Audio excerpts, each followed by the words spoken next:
Praise the lord. ఈరోజు ఒక ప్రశ్నకు జవాబు చెప్పుకునే ప్రయత్నం చేద్దాము. అద్భుతాలు, స్వస్థతలు జరుగుతాయా? వరాలు ఉన్నాయా? ఎస్, అద్భుతాలు జరుగుతాయి, స్వస్థతలు జరుగుతాయి, ఆత్మ సంబంధమైన పరిశుద్ధ ఆత్మ వరాలు ఉన్నాయి. అయితే అవే మన గురిగా ఉండొద్దు కదండి. క్రీస్తు మన గురి అయి ఉండాలి. లోకరక్షకుడైన యేసుక్రీస్తును హృదయంలో కలిగి ఉండి ఆయన మార్గంలో నడుచుకుంటూ పరిశుద్ధంగా జీవిస్తూ ప్రభు మార్గంలో వెళ్తూ అనేకులకు సువార్త ప్రకటిస్తూ నిత్య జీవనం గురించిన నిరీక్షణ కలిగి ఏమండి మనం జీవించాలి.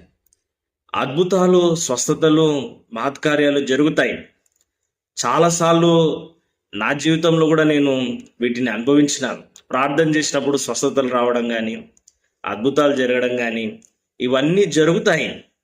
అయితే వీటిని ఒక వ్యాపారంగా మార్చేసేసి వీటిని ఒక గురిగా పెట్టుకొని ఆత్మీయతను విడిచిపెట్టిన వాళ్ళు చాలా మంది ఉన్నారు. వరాలు ఉన్నాయి కదా, ఇతను గొప్ప వ్యక్తి అనుకుంటున్నారు. వరాలు ఉన్నాయి కానీ ఫలాలు లేవు. ప్రేమ లేదు, మరి పరిశుద్ధత లేదు, నీతి లేదు, యథార్థత లేదు, అక్రమము, అన్యాయం ఉన్నాయి, లోక సంబంధమైన విషయాలే ఉన్నాయి వారిలో. అలాంటిది ఉంటే తప్పు. వరాలు మంచివే, కానీ వరాలు నిన్ను పరలోకానికి తీసుకుపోవు. ఫలాలు నిన్ను పరలోకానికి తీసుకెళ్తాయి. ఫలాలు ఏంటండి? ప్రేమ, సంతోషము, సమాధానము, దీర్ఘశాంతము, మంచితనము, ఆశా నిగ్రహం, ఇవన్నీ కలిగి ఉన్నావా? వరాలు ఉన్నాయండి. నాకు స్వస్థత వరం ఉంది, ప్రవచన వరం ఉంది కదండి. మత్తయి సువార్త 7వ అధ్యాయంలో 21వ వచనంలో ప్రభువా ప్రభువా అని పిలుచు ప్రతివాడు పరలోక రాజ్యం ప్రవేశింపడు గాని పరలోకమందున నా తండ్రి చిత్త ప్రకారం చేయువాడే అందులో ప్రవేశిస్తాడు. ఆ దినమందు అనేకులు నన్ను చూచి ప్రభువా మేము నీ నామమున ప్రవచింపలేదా, నీ నామమున దయ్యములు వెళ్ళగొట్టలేదా, నీ నామమున అనేకమైన అద్భుతములు చేయలేదా అని చెప్పుదురు. అప్పుడు నేను మిమ్ముని ఎన్నడూను ఎరగను, అక్రమం చేయవారులారా నా యొద్ద నుండి పొండని వారితో చెప్పుదురు. అంత్య దినంలో ప్రభు తీర్పు తీర్చేది నీ వరాలను బట్టి కాదు కానీ నీ ఫలాలను బట్టి కదండి.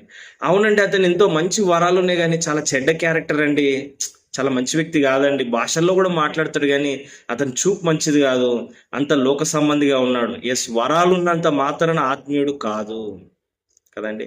నువ్వు ప్రభువా ప్రభువా ప్రభువా ప్రవచనాలు చెప్పి అద్భుతాలు చేస్తే నువ్వు పరలోకం వెళ్తావని గ్యారంటీ లేదు.